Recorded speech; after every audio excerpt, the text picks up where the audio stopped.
Kia ora koutou and welcome to our Infrastructure Committee meeting for this morning. I'd like to welcome you all, and we don't have a lot on the agenda today, but it's an exciting hui today because we have Mane Tahiri here today. Kia ora Mane, for the first Infrastructure Committee meeting.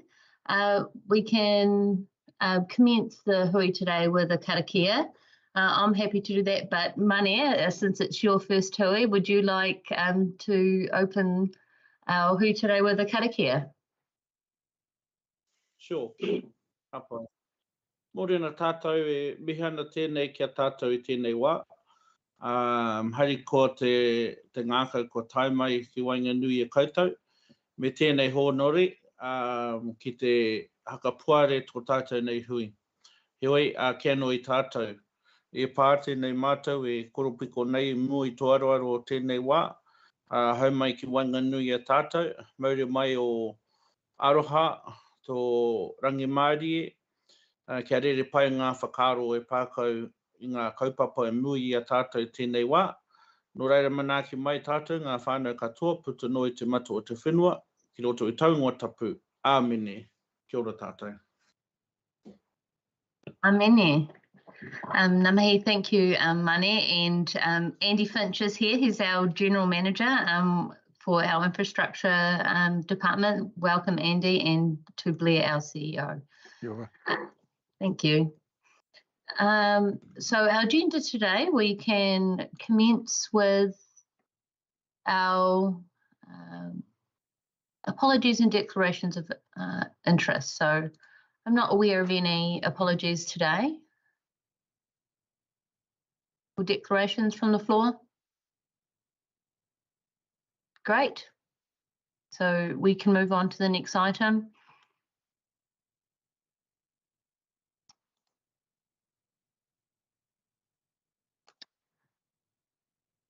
Confirmation of our previous minutes. I'm happy to move. Those minutes are for the 15th of June as a true and correct record. Happy to second. Thank you. Are there any other matters arising in terms of these minutes or matters you'd like to raise? No, excellent. All in favour? Do we have to do by division? Yes, we do, Madam Chair. Okay, so I'm in favour. Mayor John Carter?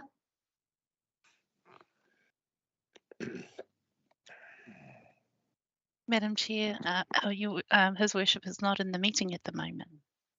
Oh, I wasn't aware of that. So he'll abstain. Deputy Mayor Ancord? In favour.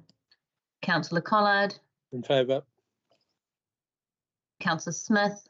Abstain, Madam Chair. Councillor Stratford? Aye. Councillor Vucic? Aye. Member Gardner?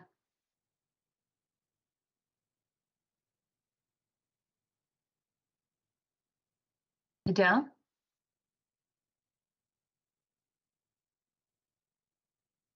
Sorry, I did say aye. And Member Tahiri? I guess, did you have to be there prior or be attending that one? So abstain. Great. So that brings about our first agenda item, 5.1, and this is quite a lengthy item, and I note that the recommendation is quite large. So before we move that, I think that if we can just have some narrative from our staff, and before we actually move a recommendation, we can have some discussion around that to commence. So Andy, would you like to speak to this paper? Thank you, Madam Chair. And we do have the report author and Helen online to talk to this and any detailed questions. But if just an introductory piece is, while This paper follows the model and format of previous papers that this committee has considered for other discharge to land options. We accept that it is a timing issue to some extent. Ideally, we would wait for Three Waters reform and potentially a future debate around rating mechanisms to take place first, but because of the need to comply with resource consent and apply for a resource consent at this point in time, we do need to get a decision from this committee about the way forward.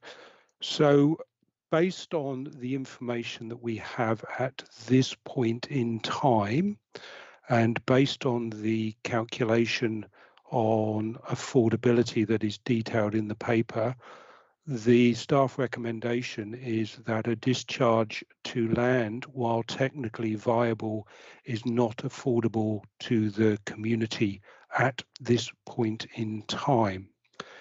The recommendation does reflect some feedback that staff have had from the Hihi Residents and Ratepayers Association, who are concerned about the potential rating impact on residents in Hihi, and we are in communication with them at this point around the affordability issue.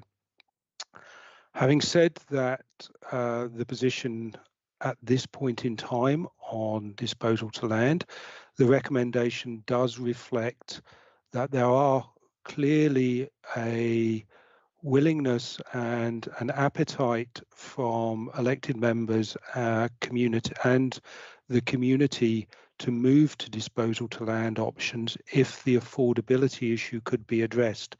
And in the future, it could be addressed through changing to the way council rates for wastewater discharge, potentially moving to a district-wide basis, or alternatively, if Three Water reforms do progress.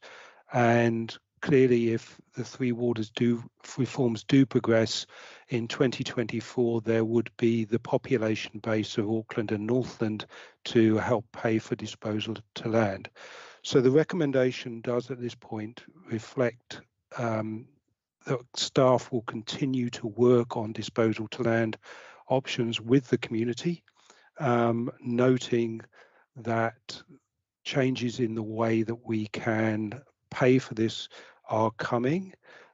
But in terms of Three Waters reform, we will not get certainty around what that looks like until Bill 1 is passed in December this year, likely to be December this year, when we will clearly get more certainty, but also noting that a number of councils, including FNDC, are currently opposing the reforms as they're currently outlined. Thank you. Thank you, Andy. I see our CEO has some commentary as well around this paper. Blair. Thank you, Madam Chair. Just adding to what the GM infrastructure said, it's technically feasible to go to land, but the way in which we rate means it's unaffordable.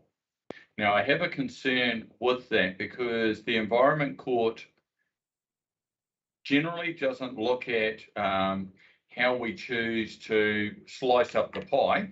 In other words, do a scheme by scheme rating system. They look at what is called the best practical option.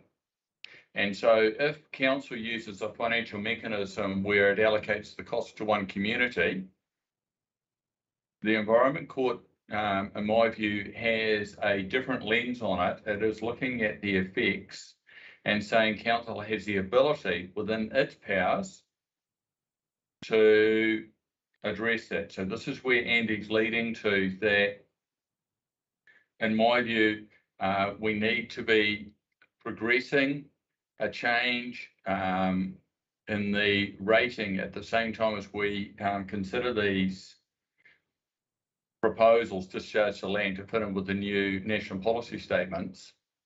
Because without that, if we're challenged, it will be incredibly difficult to stand in the Environment Court to defend why we consider this unaffordable. Thank you. Thank you for that background information, Blair. If you can just take your hand down, and any other Sorry. members and councillors that would like to speak, I'll acknowledge you through raising your hand. So far I have Councillor Collard and then Councillor Smith. Thank you, Madam Chair. Just in relation to this disposal to land, we're looking at this potentially as a one-up, but wouldn't it be fair to say that we have a number of facilities that would need to go down this track? So we're not looking at one cost centre, there are multiples.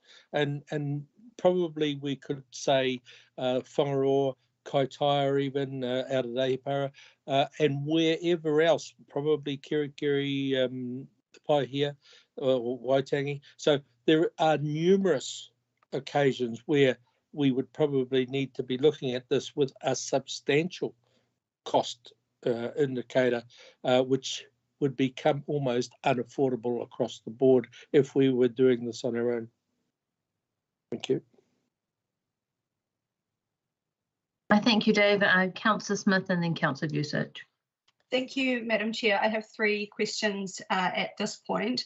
Firstly, Blair, I was just hoping to get an understanding. Council have asked for a report to be prepared on considering the rating system around our 3 waters. Are you able to give us an understanding of when we can expect that report to come to us, please? Through Madam Chair, no, that is something Janice is working on, the rating system around 3 waters, but what I've asked Janice to do is model these changes, picking out what Councillor Collard just mentioned, that this discharge to land actually applies across the board. The MPS is there. So what I'm after is, let's model that cost, knowing that it's going to be across the entire district, because regardless of where these discharges are, it's still, as far as the Environment Court is concerned, it is council as the applicant demonstrating the best practical option. Thank you, Blair. Will that report be arriving on council table this side of the election? Yes, the intent is that we will have an indication to you prior to the election, because it is one of the items that we'll also need to confirm with the new council, but we'll be looking for a steer from the existing councillors. Thank you. Madam Chair, my second question, my understanding is with the Kirikiri Wastewater Treatment Plant, council was able to, and apologies if I've got this wrong, it was a lengthy process that I wasn't at the table for, but my understanding is council was able to obtain external funding to supplement the costs of that project. If that's the case, have we pursued any options around external partnership funding in relation to this project? That's my second question. Yes, through QAQ answering that, Councillor, Madam Chair. Okay, yes, there is work that the team have done internally that shows if we went to meet the zoning requirements in the new district plan, we're looking at a figure of 660 mil for 3 waters and roading. What we are doing is we're also, Ben Dalton from MB has had a chat with us, or Ministry of Housing and Urban Development, which sits under MB, and he's already approached the MP for the area, Calvin Davis, around the likelihood of another 150 million if we put a case up for that, which the team under Andy have basically modelled, showing how many homes and areas that would service across Kirikiri, Kaikoui and Kawakawa as a priority.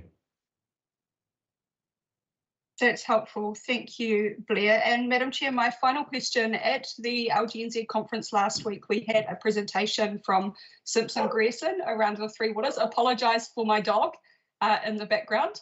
And part of that presentation was that both they and the DIA strongly encouraged councils to be considering the impact of 3 waters reform as part of their long-term financial planning associated to their waters infrastructure. So my question is whether or not we have approached the DIA to understand how they can support that in our planning, given the space we're in, not only with this project, but our 6 other resource consent renewals right now. Thank you. So I can answer part of that, and I'll defer one of the answers to Andy. The first part is, yes, within the one of the papers that will come up to you is around use of the Three Waters stimulus funding, tranche 1. We're prioritising some of that towards the Three Waters because regardless of what happens with the reforms, it is a priority to try and address some of those. So there is a mixture of projects under that funding. The second bit is the discussions with DIA. Yes, Andy Finch has been our key point of contact, and I'll let him explain how he is carrying on that dialogue as you suggest. Through the chair, if I may, we have contacted the DIA about your specific question, Councillor Smith, and awaiting an answer. I think my previous comments around where we stand with the legislation passing through government is critical. There is no certainty until Bill 1 gets passed, and clearly any feedback we get from the DIA will be subject to a unamended bill being passed in December. Once we get past the bill in December, there are further 2 bills, Bills 2 and 3. Bill 3 is framed around economic regulation, but Bill 2 will have a lot of the operational details of the new order entities. So I think we will probably get greater clarity early in the new year. We have asked the immediate question, and of course the DIA are framed around Three Waters reform and the legislation passing unamended at the moment. So their recommendation would be that we do plan that there would be a wider rate base, and hence the paper reflects that staff will continue to work on disposal to land options while pursuing the existing resource consent. Thank you, Andy. That's helpful. Thank you, Madam Chair. I have no further questions. Thank you, Councillor Smith. Next we have Councillor John Vucic. I can't see his camera on. And following that, Member Tahiri. My camera is on, if you can't see it. What my issue? You've lost John. You just muted yourself, John. I think he's having internet problems. If yesterday was anything to go by. Councillor Vucic. I'm getting there. There you go. We can hear you. We still can't see you. Well, my camera is on. I'll turn it off and I'll put it back on again. So what I was going to say, if you can't see me, you can't see me, was I agree with David Collard. He mentioned a few things there. Certainly the Hokianga has been asking for this, and so has Kaiko been asking for this. And I think, Andy, you would be aware you've done some work and some costing on it as well. I think the argument is that if someone else pays, it makes it affordable is a soft way out, so to speak. And Three Waters, looking at Three Waters in that way, that they put it all in the big bucket and it's all affordable. I think the folly of that will be shown in the future. What has not been looked at is options, I believe, and some of the options there that can achieve treatment that is acceptable to meet the demands, and so that's where I'm a little bit concerned that we haven't followed through all of that. I'm aware, as Dave Collard has pointed out, there's going to be a big demand once you open the floodgate. It's going to be Kaitaia, but certainly the whole of Kaiko, which whole of the Hokianga and Kaiko. If you remember the stream that is going into the Hokianga harbour, there is, and it's non-compliant in Kaiko as well. There's going to be some major costs if we go through this process that we're going to have to try and distribute. And across the whole district, I can't see it being affordable.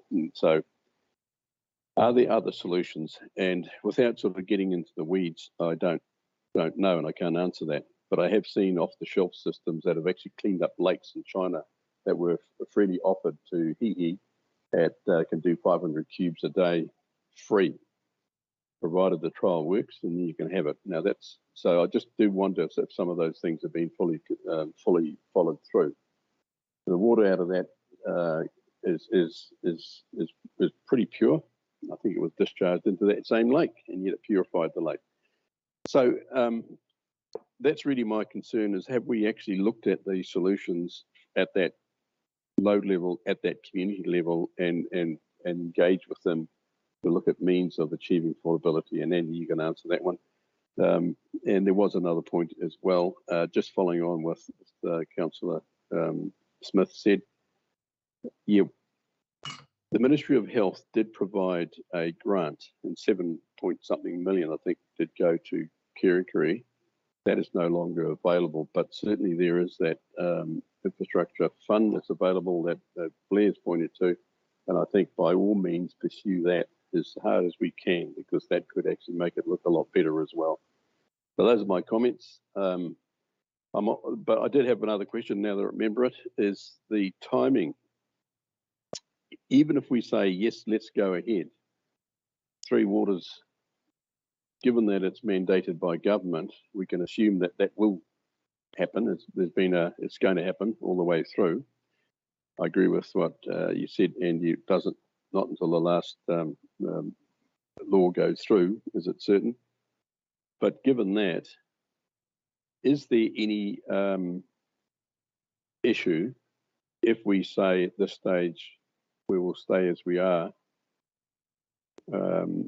pending the full investigations of the impacts and where Three Waters is at? Those are my comments. Can I answer the first couple of those, Madam Chair? By all means. Thank you, Blair. Councillor Busich. Councillor Busich, the questions, as I understand, have we looked at other systems? The first one is yes, including he. Darren and I went and met with a chap that Andy's also aware of in terms of the electric coagulation type tool. There's also a chat that we've been talking about when I met with some of the councillors, which is just the legal definition of a point discharge versus non-point. So a point discharge is obviously a pipe into a river, a pipe or drain, and a non-point is a diffuse. So there is opportunities around. Sometimes we're looking at land-based as slow irrigation, where areas such as Queenstown, what is known as Project Shotover, using the gravels down there, is literally down alongside the river, which Ngāi Tahu basically, in the end, agreed with, along with what's out at Wanaka, Project Pure. So yeah, there is a refreshing look from the infrastructure team around these proposals.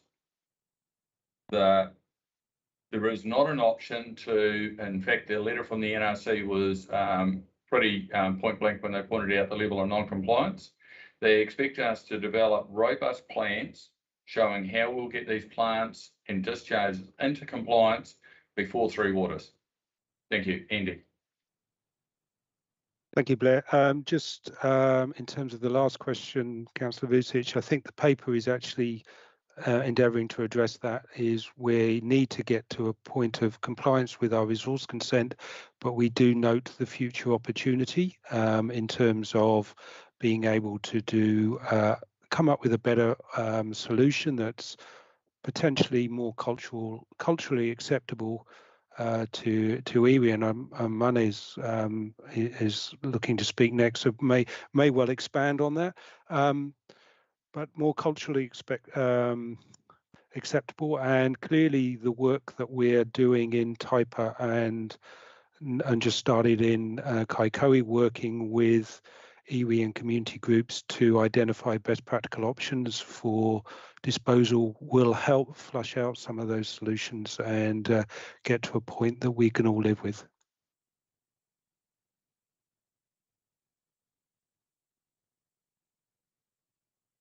Thank you, Andy. Member Tahiri is next to speak. Thank you, Mane. Tēnā koe e te hiamana. And I just say first, hui no, bear with me if my questions are a little bit long-winded, but we'll get there. And it's really just to build some context for myself. Firstly, I just wanted to ask, and I think there's a few rolling questions. and I was reading on page 45, the communications and engagement overview, and it's just going back to ARCs and get a gauge on when did the project start, or the report. I saw September 2021, and then when did the engagement with iwi start, and there's a list on page 45. So that'd be the first question. The second question, to build context for me, in the past couple of years, has there been any non-compliant issues with the consent with the Hihi wastewater treatment plant? And then there's probably the last question for now, on page, the compliance part. I just wanted to ask what that actually meant for part C.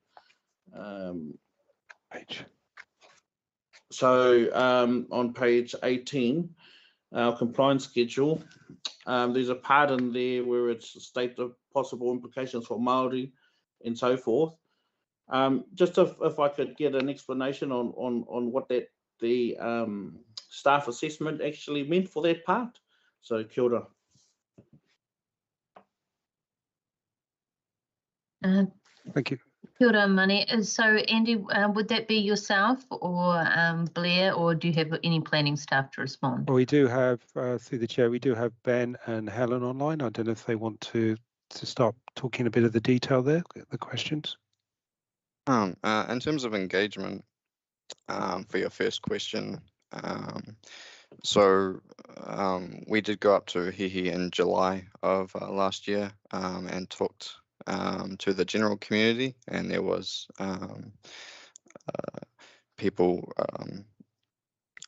across the community at that meeting, and part of the reason why we're there was to talk about the critical upgrades to the treatment plant that's needed, but also discharge to land. And I know that engagement with particularly Ngāti Kahu continued following that original meeting. Your third question, I believe, was on the compliance schedule. Yeah. So in terms of the implications for Māori, across the district, there is a general want in the iwi management plans, and then actually talking to the iwi to get wastewater out of the water, if possible. And so this is the sort of implications that we're talking about here. Is there is the want to get out of the water means that they'll be against anything that is a discharge to water. And that's the sort of, Helen, did you want to expand on that? Yeah, so I'll just expand on that through the chair, Mani. I'll just expand on the engagement as well. So we did initially first meet with them in July last year. That was a community-based event, and hapu were included in that invitation. Since then, we've had some more formal engagement with a couple of the hapu from the marae out on the Hihi Point, and they have asked a couple of people who have been involved in the Taipa working group to support them through this, because this is their first time going through this technical sort of thing. So they've asked a couple of the people from the Taipa working group to assist, given they are neighbours. So that's underway at the moment as well. And we've had one major hui with everybody involved, and there have been smaller hui with different groups to help bring them up to speed in terms of what's going on there. So that engagement is ongoing as the document comments. In terms of the discharge to land, from the various hui and a survey and very other engagement parts that we've done with the community, the consensus was that discharge to land could continue, but the wetlands needed to be cleaned up, and we needed to consider adding a rock trickle through the wetland rather than just having it from the wetland into the water. So there are some specific things that we're considering as well through that. And then looking long term for not giving up on the idea of discharge to land, but certainly looking at cleaning up the wetlands further, adding in the rock trickle and continuing to evaluate potential land sites in the area. Thanks, Helen. There's one further question. In there was any non-compliance issues you can comment on? We have a couple of non-compliance issues, mostly around heavy weather events, because we have an inundation problem in there, which is part of the plant upgrade that is being proposed at the moment. And so we're working through that. We have some storage tanks on site, but there is the volumes that we have in these significant weather events means that it is too great even for that approach at times. So that is all part of the plant design and for the upgrade, and the community and hapu groups that we're meeting with will be part of that ongoing upgrade design. Kia ora tātou, and just one last follow-on question and comment. Thanks for the non-compliant issues. Why that's important is that, and what I'm trying to get at is what is the views of hapu and iwi, because we're brave enough in this engagement overview to say that generally community of hihi are fine with the current discharge and so forth. However, I want to make it clear that iwi and hapu are different and shall be treated different than general community. And so I'm wondering if there are any, I'm just looking for what is the view outright at this point in time of iwi and hapu. It's of concern to me because in the report there are, in the two options provided for potential land base, there are paths surrounding those areas. However, I don't see any, and maybe it's yet to come, and the importance of the engagement, why it needs to happen from the beginning, is that these issues get sorted out so that they don't come up later on. Hence, for example, what's happening in Kaikohe. So the follow-on question is are you brave enough, Helen, to give me a statement on what the views of iwi are at this point in time? Or is that, I know that's a huge question, but I just wonder if you could answer that. Yeah, I am brave enough, Mane, because we've had a lot of conversations with these groups, and they've been down to the wetlands and where it discharges.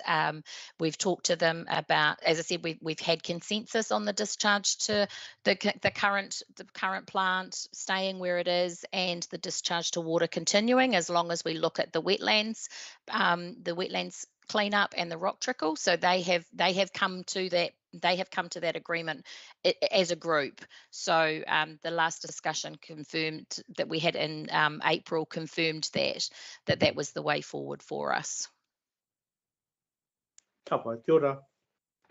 And just to touch on, because you sort of talked about looking at the different options and hihi and the cultural sites of significance within reasonable proximity. So what we're doing at this stage is really just looking for the most practical options to get a costing that we can present to council. The next step would be to engage directly with iwi and the landowners to get there, because we can't make a decision on what's culturally significant. So we have to have that engagement, that step-by-step process with them to decide if a site is culturally appropriate or not, and if the landowner is interested in pursuing it further. Before we would then proceed with on-site investigations and the like. So this is just to answer the resource consent needs, and once we progress those investigations, we'll have that further engagement. Kia ora.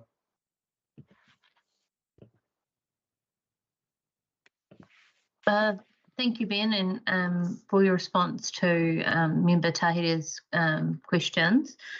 I have some questions as well around the timeframes. I haven't seen that Councillor Stratford has indicated to speak as yet, but I'm sure. I was going to move the item, Madam Chair. Yes. So I'll ask my questions and then we can proceed to move the item to have that on the table. My questions relate to the timeframes on page 14 of the paper. It highlights that the expected timeline to get a concept design is 2 to 3 years, with a cost of $285,000. So that's for land disposal, if I'm reading this correctly, for discharge to land. So if we look at that time frame, and then if we look at, so 2 to 3 years, and then we look at the current district plan changes, the proposed plan, which has been notified today. And if we take into account that Hihi is a coastal hazard area and the current reform structures, as well as the timeframe for a rating review, if we were to move a motion to have land-based disposal today, given that it's 2 to 3 years for that design, concept design to be finalised, to me that looks like it would align with other timeframes to look at a different rating model and to have the conclusion of the Three Waters reforms as well as the district plan being completed, and would address the long-term future planning of a coastal township in a coastal hazard area. And obviously Kenana Marae and local hapu aren't going to be agreeing to any disposal to land. Disposal to water. They'll be pushing for disposal to land through the Environment Court process, which would also take that amount of time as well. Do you have any response to that? If I may start, and I'll ask Helen to chip in or Ben as necessary. I think, Madam Chair, your questions relate to my immediate comments that in an ideal situation we wouldn't be applying or wouldn't need to apply for resource consent at this point in time because of all the work and changes that are planned over the next 2 to 3 years. But unfortunately, we do have to apply for resource consent to be compliant. And today's resolution is about allowing us to apply for that resource consent whilst noting that these changes are taking place and to allow us to keep working on disposal to land options. So you're quite right. Ideally, we would park this for 2 or 3 years until there is greater certainty, but the resource consent process and the RMA doesn't allow us to do that. So today's resolution is allow us to move forward to be compliant and allow us to keep working on disposal to land options. I don't know if there's anything you want to add to that, Helen or Ben? No, I think the only thing I would add to that is that each of those, and Councillor Vucic alluded to it before, we have a lot of communities where this situation exists, and even though we do lodge the consent application without a disposal to land recommendation, we do still keep working on it, whether it is going into formal design or whether it's continuing their discussions and thinking about it from a perspective of the treatment plant upgrades that are needed, the network upgrades that are needed, or other approaches that we may get. And we have different scenarios across all our different communities that are serviced by wastewater. So there are many things that come into play there, and we certainly don't. Ben leads the Discharge to Land program with Jay, and it is a continuous thing for them. It's not, they don't drop it and say, okay, we're not going to put it in the consent application, therefore we walk away from it. That doesn't happen at all. We're continually looking at it, and we're actually pursuing, there's three areas where we're looking at discharge to land now that is outside of the consent application. So it's not as if we give up on it, and it's not as if we stop acting on it, because it is important for our communities and it's important for us that we do follow through on those. And we're also not committed to only one type of disposal to land, because we have quite a range of geotechnical scenarios across our district. So, and Councillor Madam Chair, you mentioned yourself about the coastal situation that we're in, trying to move our plants away from the coast and trying to make sure that we're far enough away from the coast for discharge to land to be appropriate as well. So that all of that is a continuing process. So rather than Ben's program becoming smaller each time we put in a consent without discharge to land, it actually just grows, because then the next consent application comes along along or the next site comes along that we need to be considering discharge to land, either through a consent application process or through plant upgrade to address non-compliances. So sorry, I ended up saying quite a bit there. Apologies. No, thank you, Helen. All pertinent to the paper today, so thank you for your information. Councillor Stratford is next, and I think that she'd like to move the motion, and I can see Member Tahiri as well has a question, I'm guessing. Councillor Stratford, and following that, Member Tahiri. Yeah, I don't have any questions. I've had the privilege of reading Ben's presentation to the Water New Zealand conference. He did a paper on disposal to land, and also been following on this journey of Hihi through my three waters portfolio. So yeah, if Mani wants to ask his question, and then I'm happy to move the recommendation, Madam Chair. Thank you, Member Tahiri.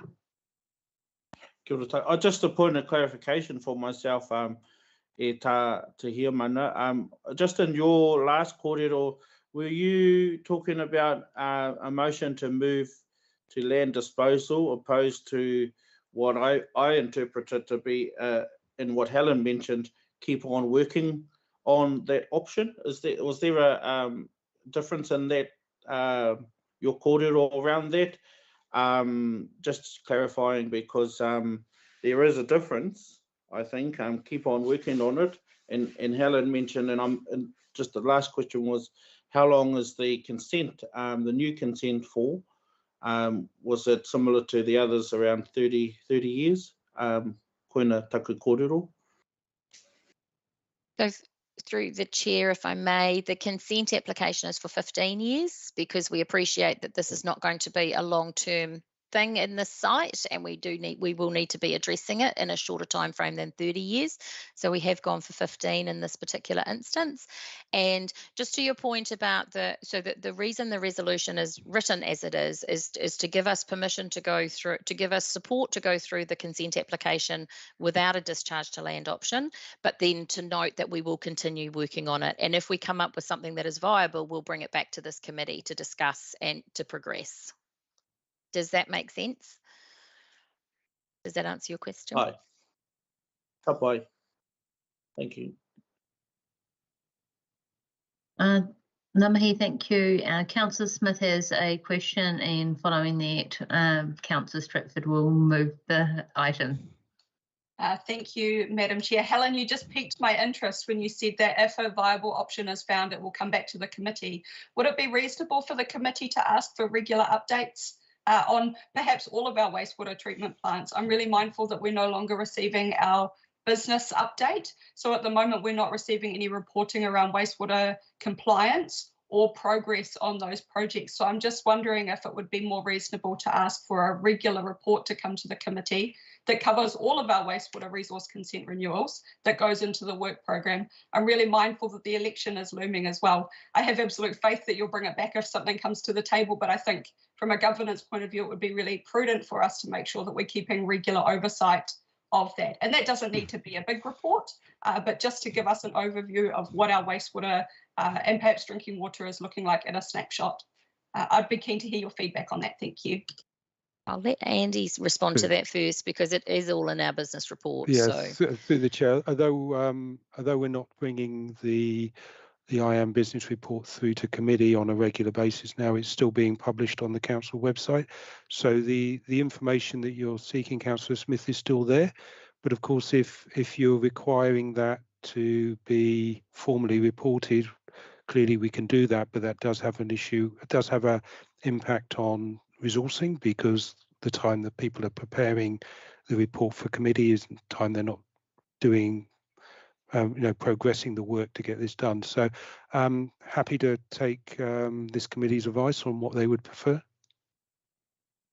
Thank you. Can I just make a comment there? One of the things we could do, Andy, is and I'm just thinking aloud here, so forgive me if I put my foot in it, one of the things we could do is a table within the business report that is published that actually talks about the discharge to land and the status of each of them, similar to what we do with consents or other programs and things like that that we've added in. So we could do a table showing what's happening with all the discharge to land activities and how they're progressing. Through the chair, would that be okay, Councillor Smith? Thank you, Andy, and thank you for that, Helen. I think that would be helpful in terms of an information report, but perhaps it's a conversation I need to take offline with my fellow chairs as to how we get better governance oversight of that. I think there are two different things there, and I understand why we're no longer receiving the business report, but I think it's important that there's still governance oversight there. But I'm happy to take that offline. Thank you. Thank you, Councillor Smith, and to staff for answering those questions. Councillor Stratford. Thank you, Madam Chair. Yes, I'm going to be supporting the resolution and am happy to move the resolution as it stands. Thank you, Councillor Stratford. And do we have a seconder? Yeah, I'll second it, Madam Chair. Thank you, Councillor Vucic. So the item as written in the report, it's up on the screen now. I'll also note now and give members the opportunity to speak to the item, given that we can now move to the vote. Any other questions or comments before we proceed to the vote?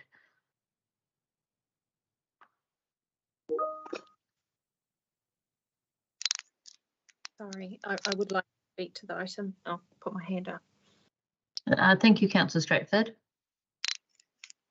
Thought I had it up, sorry. So yeah, as all your questions have been really awesome, everybody. I didn't need to ask any questions, but I've also had the honour of following this along through the Three Waters portfolio, and what's in the paper that Ben presented to Water NZ conference, a lot of it is in the report that goes into the site investigations. So yeah, really comprehensive exploration of discharge to land in here. So it will be remiss of council if we do not continue the investigations, and that's why I'm supporting this recommendation, because we're being sensible about the financial burden for the ratepayers in Hihi, and we are being you know, we've still got the door open for if we go to district-wide rating, or if Three Waters reform gives us the option for the cost to be shared across the entity 1 or A, whatever it's called. Yeah, so I support this and commend staff and elected members for your inquiry into this report. Kia ora, Madam Chair. Thank you, Councillor Stratford. I can't see any other hands raised, so we can proceed to the vote. We've had it moved by Councillor Stratford, seconded by Councillor Vucic. If we bring that up by division, I'm in favour. Deputy Mayor Court. In favour. Councillor Collard. In favour. Councillor Smith. Aye. Councillor Stratford. Aye. Councillor Vucic. Aye. Member Gardner. In support. And Member Tahiri.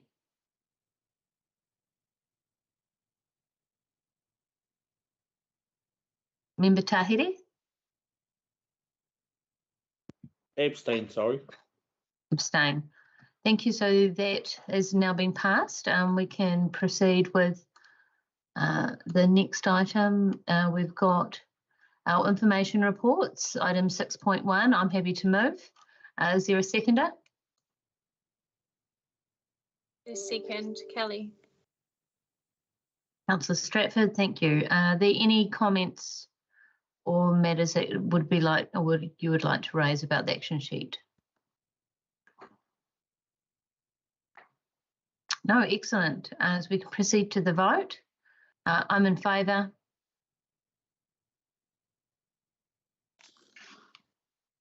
Councillor Court, In favour. Councillor Collard, In favour. Councillor Smith, Support. Councillor Stratford, Aye. Councillor Vusic, Aye. Member Gardner, Support. and Member Tahiri. Support. Tautoko. Thank you. That brings us to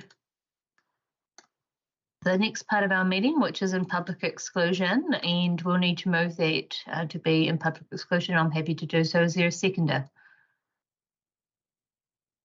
Aye. Councillor Vusic, and we'll move that over to the staff to proceed. We need to do that vote by division. I'm in favour. Councillor Court, In favour. Councillor Collard, In favour. Councillor Smith, Support.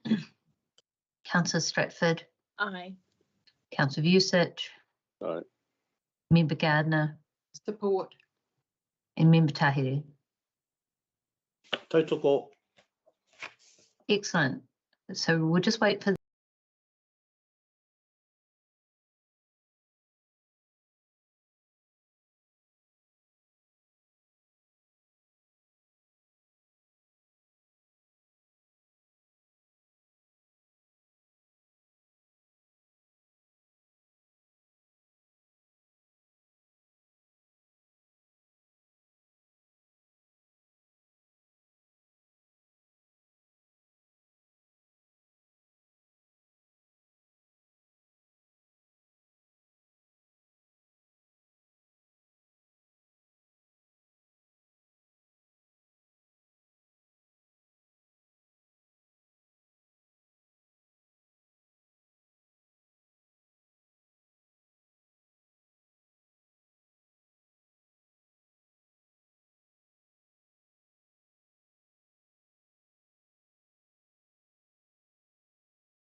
Thank you. That brings our matters of public exclusion to an end, and also the conclusion of our meeting today.